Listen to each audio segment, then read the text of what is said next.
Hello everyone, welcome to my channel.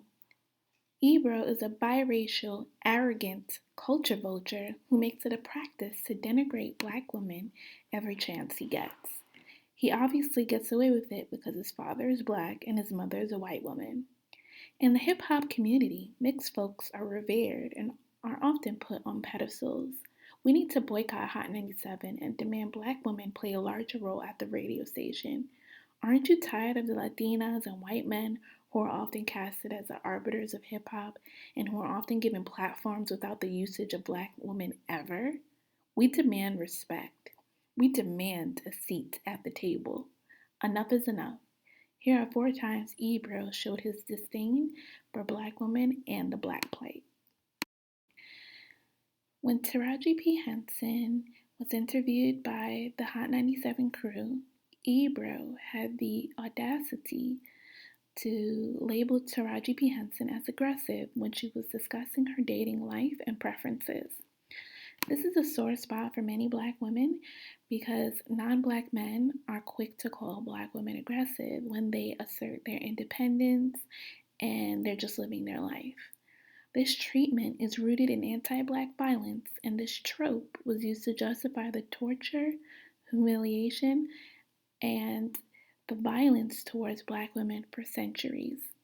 Here is a quick audio of that. Saying anything was wrong, but I was listening to you talk about your man issues or man problem that you had. But am I ever when you see me turn up, am I ever with my man? No. Okay. But it may dissuade some individuals. What is my turn up issue you have with me? I don't have one. I love it. You keep saying I enjoy it's an issue. I don't think it's an issue. Because you scare people. Let me just get right to it. How do I scare people? You need to And look, your assistant in the back laughing, so he knows what I'm talking about. How do I scare people? Fix this. You're just very aggressive. How am I aggressive? So when you say we're talking about ding. When we talk about turn up, be clear. You're talking about when we go to the club and I'm having a good time. That's right. How am I aggressive? I drag you by your beard and snatch you on the floor? No. Like, you will scream on somebody in public. Have you seen this before, Ebro? No. Him? Yeah. I screamed on him because he's crazy. And he deserves it. He deserves it. Absolutely. Speak for yourself. No, I'm just saying. Because you have me sounding like a raving lunatic, you I need you to clean that up. You have her crazy. You have her looking crazy. You got me out here in these streets looking crazy. Stop it, Ebro. I'm known for my classiness. Yes, I'm very classy. Okay, Taraji. Turn up is classy. Taraji P. Henson is here. I want everybody to go check out the film on Friday. Kay Fox is an entertainment personality with an extensive background in the creative arts and radio world.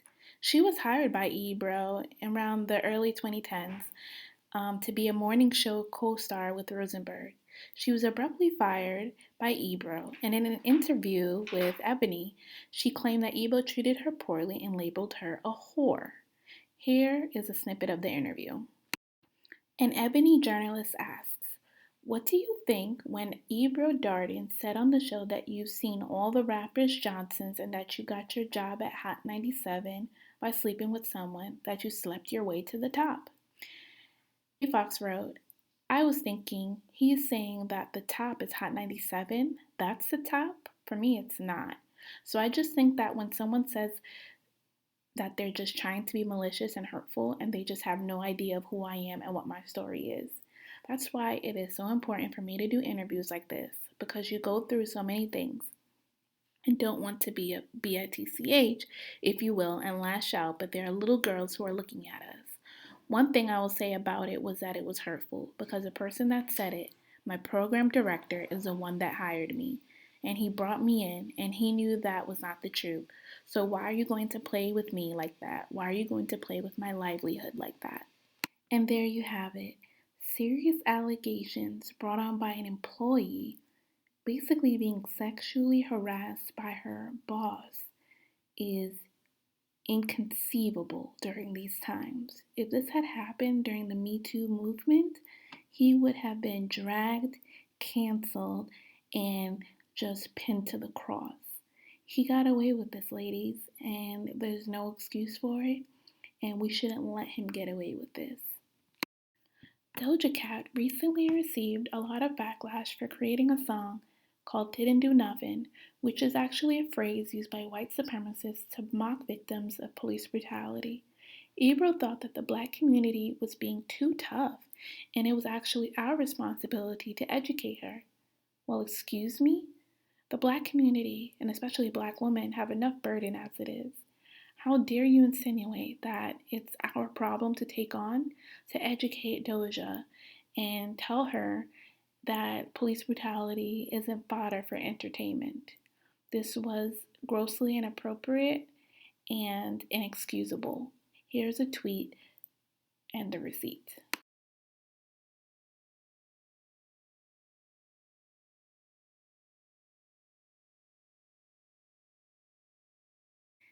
In this next tweet, Ebro thought it was funny to state that black women should give Kanye a hug, which would probably absolve Kanye of all of his wrongdoings. I don't know. I don't know what his point was, but I know what's happening in his brain, and he believes that black women are larger than life figures that are aggressive, mean, and are able to mystically change people's minds, and we are the bearers of all the burdens in the black community.